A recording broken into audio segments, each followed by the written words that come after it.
Kremelina, skratka D, sú skamenené schránky mikroskopických jednobunkových vodných organizmov nazývaných rosievky. Ich kostry sú vyrobené z prírodnej látky nazývanej oxid kremičitý, čo predstavuje 26% hmotnosti zemskej kôry. Hlboké ložiská kremeliny sa ťažia na západe USA na miestach, kde oblasť kedysi pred miliónmi rokov pokrývali jazerá. Ide vlastne o sypkú horninu, ktorá sa podobá na biely prášok. Sliziaky a slimáky neradi lezú po kremeline, pretože kremelina obsahuje veľmi ostré častice podobné malým kúskom rozbitého skla. Sliziaky a slimáky tiež nemajú radi vaječné škrupiny. Ak sa ich mäkké telá porania, nakoniec v dôsledku toho dehydrujú a odumrú. Tento prášok sa dá úspešne použiť aj na iných škodcov, ako sú napríklad húsenice a niektoré druhy vošiek. Dokonca sa na kremeline môžu zraniť aj chrobáky, blchy, šváby a ploštice. Malé častice kremeliny sa dostávajú do klbov hmyzu počas lezenia, čo spôsobuje podráždenie a dehydratáciu. Negatívnou stránkou kremeliny je, že nerozlišuje prospešný hmyz od škodcov, čiže môže ublížiť lienkam, včelám, motýľom a iným opeľovačom.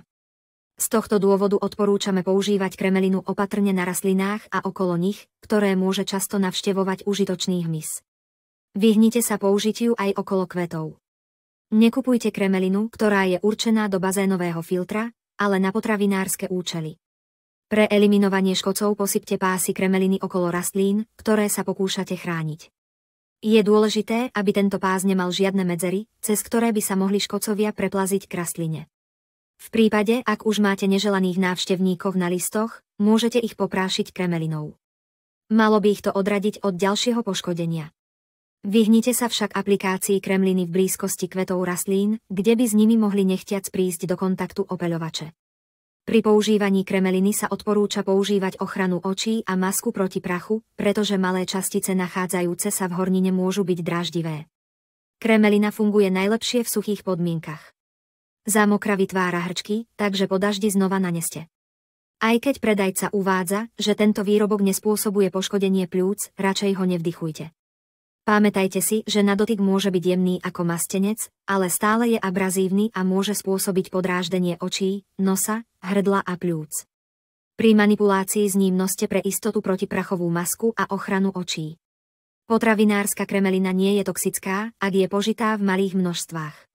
V skutočnosti ju pravdepodobne jeme nevedomky už roky, pretože v sklade sa často mieša so zrnom, aby sa zabil hmyz. Nájdete ju aj v zubných pastách a výrobkoch na ochranu pokožky.